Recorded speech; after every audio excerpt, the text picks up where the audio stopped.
নমস্কাৰ বন্ধুসকল, আপোনালোক সকলোকে স্বাগতম জনাইছোঁ। আমি আমাৰ এই চেনেলটোত বিভিন্ন সময়ত reiki, access bars, EFT, brain wave consciousness ইত্যাদি বিষয়বিলাকৰ ওপৰত কণ্টেণ্ট প্ৰস্তুত কৰোঁ। আপোনালোকে আমাৰ চেনেলটো লাইক, শ্বেয়াৰ এণ্ড ছাবস্ক্ৰাইব কৰিব। বন্ধুসকল, আজি আমি আলোচনা কৰিম ধৰ্মীয় তত্ত্ববিলাকৰ ওপৰত বেছ কৰি বা এষ্ট্ৰলজি বা নিউমেৰলজি ইত্যাদি বিষয়বিলাকৰ ওপৰত বেছ কৰি আমি আমাৰ জীৱনটোত যদি সফল উন্নতি শিখৰলৈকে আমি যাব বিচাৰোঁ, তেতিয়াহ'লে প্ৰতিটো ক্ষণত আমি কিছু কৰ্ম বা কিছু চিন্তা বা কিছু পদ্ধতি অৱলম্বন কৰাটো দৰকাৰ। গতিকে আহক বন্ধুসকল, আমি কিছু প্ৰক্ৰিয়া বিষয়ত আলোচনা কৰোঁ, যিকেইটা প্ৰক্ৰিয়া অৱলম্বন কৰিলে প্ৰকৃতাৰ্থত আপোনাৰ জীৱনটোক আপুনি সুন্দৰময় দিশত লৈ যাব পাৰিব। প্ৰতিটো ক্ষণ মান সন্মানে ভৰি পৰিব। ধন সম্পত্তি বিষয়ত আপোনাৰ যি দুশ্চিন্তা ই নাইকিয়া হ'ব। লগতে আপোনাৰ প্ৰেম, আপোনাৰ আৱেগ ইত্যাদি বিষয়বিলাক ভাল হোৱাৰ লগতে পৰিয়ালটো সুন্দৰকৈ আগবাঢ়ি যাব। আপোনাৰ স্বাস্থ্য সুন্দৰময় হ'ব আৰু জ্ঞান বুদ্ধিৰ সৰ্বতো বিকাশ হ'ব। গতিকে আহক আমি আজি সেই প্ৰক্ৰিয়াকেইটা আলোচনা কৰোঁ। আপুনি ঈশ্বৰৰ সৰ্বশ্ৰেষ্ঠ সৃষ্টি, আপুনি তাক মানি ল'ব লাগিব। আমাৰ বিভিন্ন ধৰ্মীয় গ্ৰন্থবিলাকে বা আমাৰ এষ্ট্ৰলজি, নিউমেৰলজি বা বিভিন্ন এই ধৰণৰ তত্ত্ববিলাকে আপোনাক বাৰে বাৰে ইয়াকে উনুকিয়াব চেষ্টা কৰে যে আপুনি সৰ্বশ্ৰেষ্ঠ হয়, আপুনি ঈশ্বৰৰ সৰ্বশ্ৰেষ্ঠ সৃষ্টি। গতিকে আপুনি নিজক চিনি লোৱাটো, আপুনি নিজক বুজি পোৱাটো অতি দৰকাৰ।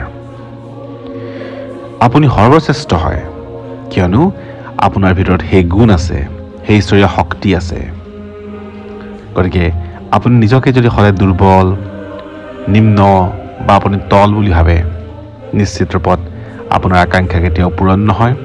আপুনি আপোনাৰ জীৱনটোক কেতিয়াও সুন্দৰময় কৰিব নোৱাৰে আৰু জীৱনটোক এক অৰ্থ নিৰূপণ কৰিব নোৱাৰে।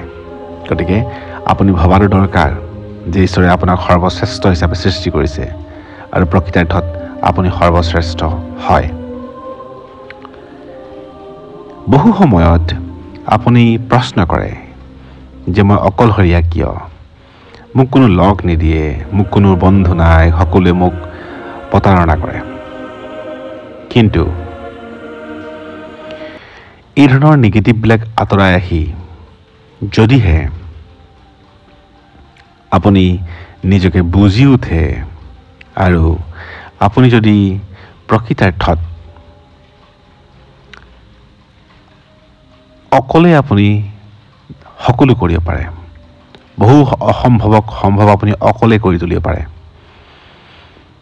আপুনি যিদিনাখন অকলে আগবাঢ়ি যাব, আপুনি যিদিনাখন সকলো আকাংক্ষা বাদ দি আপোনাৰ সম্পৰ্কীয়, আপোনাৰ ওচৰৰ মানুহৰ যদি আকাংক্ষা বাদ দি আপুনি অকলে আগবাঢ়ি যায়, সেইদিনাখন আপোনাৰ লক্ষ্য আপোনাৰ ওচৰত ধাবিত হ'ব। ঠিক সেইধৰণে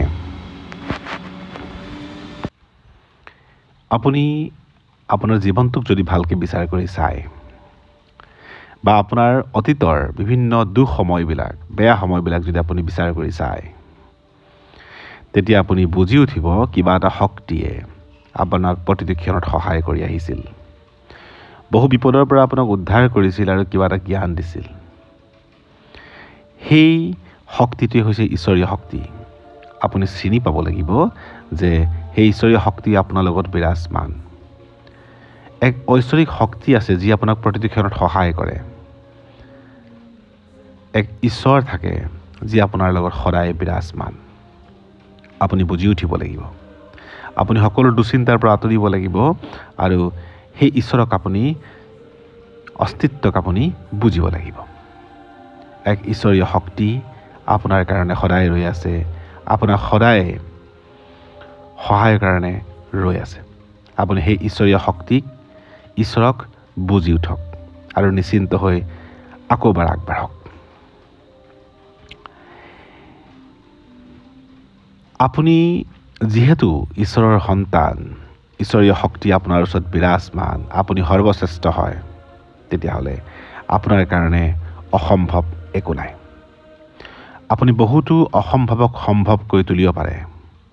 বহু অসাধাৰণ কামক আপুনি সম্ভৱ কৰি তুলিব পাৰে।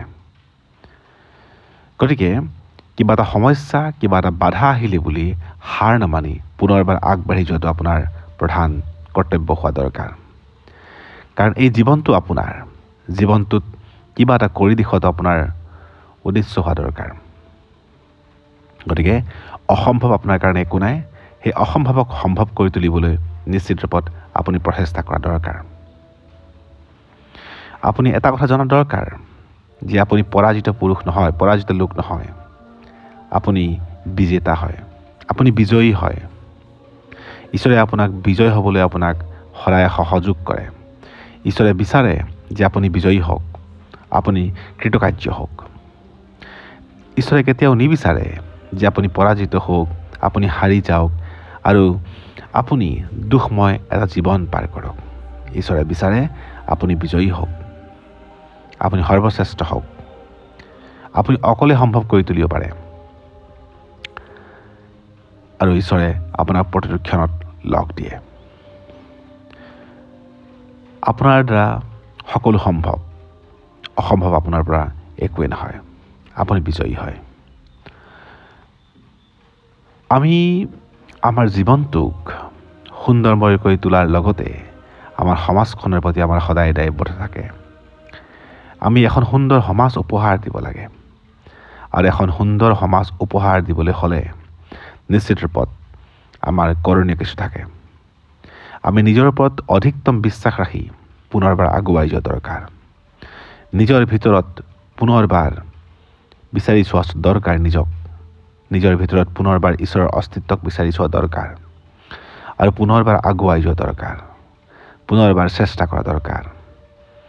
কিয়নো আপোনাৰ দ্বাৰা অসম্ভৱ একোৱেই নহয়। গতিকে বন্ধুসকল, আমাৰ ধৰ্মীয় তত্ত্ববিলাকেই হওক, বাস্তুতত্ত্বই হওক, নিউমেৰলজি, এষ্ট্ৰলজি বা আমাৰ ইত্যাদি বিভিন্ন ধৰ্মীয় অনুষ্ঠানবিলাকে আমাৰ ভিতৰত লুকাই থকা শক্তিক জাগৃত কৰিবলৈ শিকায়। আমাৰ ভিতৰত লুকাই থকা ঈশ্বৰক জাগৃত কৰিবলৈ শিকায় আৰু পুনৰবাৰ আপোনাক চেষ্টা কৰিবলৈ কয়। নিশ্চিত ৰূপত সেই একেই কাম যদি অন্যজনৰ কাৰণে সম্ভৱ হয়, আপোনাৰ কাৰণেও সম্ভৱ হয় আৰু আপুনি সৰ্বশ্ৰেষ্ঠ হিচাপে প্ৰমাণিত কৰিব পাৰে। গতিকে আপুনি এই সৰ্বশ্ৰেষ্ঠ প্ৰতিপন্ন কৰিবৰ কাৰণে প্ৰথমতে নিজৰ ভিতৰৰ মানুহজনক চিনি পোৱা দৰকাৰ। আৰু তাৰ কাৰণে আপুনি বিভিন্ন অভ্যাসবিলাক কৰিব পাৰে। মেডিটেশ্যন কৰিব পাৰে, আপুনি বিভিন্ন প্ৰক্ৰিয়াবিলাক, যেনেকৈ আমি বহুত সময়ত ৱেষ্টাৰ্ণ প্ৰক্ৰিয়াবিলাক বা আমাৰ ধৰ্মীয় প্ৰক্ৰিয়াবিলাক আমি অৱলম্বন কৰিবলৈ কওঁ। আপুনি যিকোনো এটা প্ৰক্ৰিয়াৰ ওপৰত বিশ্বাস ৰাখিব, যিকোনো এটা শক্তিৰ ওপৰত বিশ্বাস ৰাখিব, সেই শক্তিয়ে, সেই বিশ্বাসে আপোনাক অধিকতম ফলাফল দিব। আপুনি সপোন কৰিব পাৰে, কনভলেক্সা কৰিব পাৰে বা আপুনি চুইচ ৱৰ্ডবিলাক ভালকৈ প্ৰেক্টিছ কৰিব পাৰে। ইয়াৰ উপৰিও যদিহে আপুনি কিছুমান ব্ৰত পালন কৰে বা আপুনি যদি ফাষ্টিঙো কৰে, ই আপোনাৰ জীৱনত মিৰেকল ফল দিব, জীৱনত অধিকতম উন্নতি শিখৰলৈ আপোনাক লৈ যাব। গতিকে পুনৰবাৰ জি উঠক, পুনৰবাৰ চেষ্টা কৰক, পুনৰবাৰ অসম্ভৱক সম্ভৱ কৰি তোলাৰ যি সাহস আপুনি গোটাওক। এক ঈশ্বৰীয় শক্তিয়ে আপোনাক সদায় সহায় কৰিব, এক ঈশ্বৰীয় শক্তিয়ে আপোনাক সদায় লগ দিব। বিশ্বাস ৰাখক, এই বিশ্বাসেই সকলো অসম্ভৱক সম্ভৱ কৰি তোলাৰ মূল। ধন্যবাদ।